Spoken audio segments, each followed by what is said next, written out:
Drugs মাফিয়াৰ সন্মুখত সম্প্ৰতি প্ৰবল প্ৰত্যাহ্বান শিৱসাগৰ আৰক্ষী। ড্ৰাগছৰ বিৰুদ্ধে যেন এক প্ৰকাৰ অঘোষিত ৰণৰ বতৰা বিলাই শিৱসাগৰ আৰক্ষীয়ে সমাজৰ আৱৰ্জনা ধুই নিকা কৰাৰ সংকল্পৰে সংকল্পবদ্ধ। চাওক আমাৰ এই বিশেষ প্ৰতিবেদন।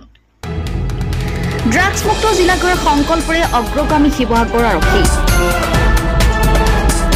টোপনি সৰিছে ড্ৰাগছ মাফিয়াৰ। শিৱসাগৰ তুংগত উঠিছে আৰক্ষীৰ ড্ৰাগছ বিৰোধী অভিযান। শিৱসাগৰত আৰক্ষী অধীক্ষকৰ দ্বাৰা গঠিত দলে এইবাৰ টোপনি কাঢ়িছে ড্ৰাগছ মাফিয়াৰ। নিশা শিৱসাগৰত ড্ৰাগছৰ বিৰোধী অভিযান আৰক্ষীৰ ড্ৰাগছসহ দুজন যুৱকক আটক। ৰফিকুল ইছলাম আৰু ৰছিদ নামৰ দুজন যুৱকক আটক। যুৱক দুজনৰ পৰা 14টা ড্ৰাগছ ভৰ্তি কণ্টেইনাৰ উদ্ধাৰ। জব্দ কৰে ড্ৰাগছৰ লগতে নগদ ধন, মোবাইলসহ এখন বাইক। শিৱসাগৰ ষ্টেচন চালিৰ পৰা আটক কৰা হৈছে এই ড্ৰাগছ ব্যৱসায়ী। দুয়োটাৰে ঘৰ নগাঁৱত।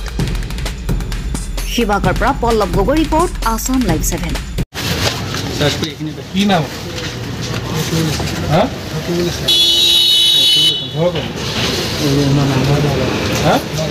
নগাঁও। আপোনাৰ কি নাম? বয়স? দেউতাৰ নাম? ক'ত ঘৰ? থানা? উলনি। তোৰ বাবু কি নাম? বয়স? দেউতাৰ নাম? তোৰ ঘৰ?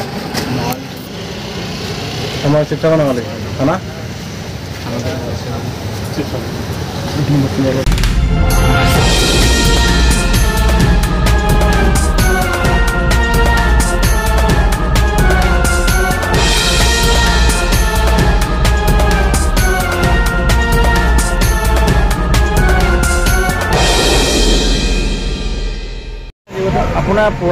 আপোনাৰ পুলিচে মই দেখিছোঁ আপোনাৰ ধৰা এওঁলোকক ধৰিছিলে। এওঁলোকক ধৰাৰ পিছত আপোনাৰ তেওঁলোকক ইয়াতে ৰখা হৈছে।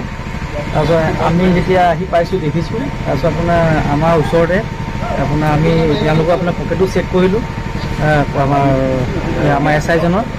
তাৰপিছত আপোনাৰ এওঁলোকক আমি তেওঁলোকৰ একো পকেটৰ একো নাছিলে। তাৰপিছত আপোনাৰ এওঁ দুজনকো ধৰা হৈছে। কি হৈ গ'ল নগাঁও, এয়া হৈ গ'ল আপোনাৰ ৰফিকুল ইছলাম, সেইটো হৈ গ'ল আমাৰ শিৱসাগৰ নৱালী আমাৰ ৰচিদ।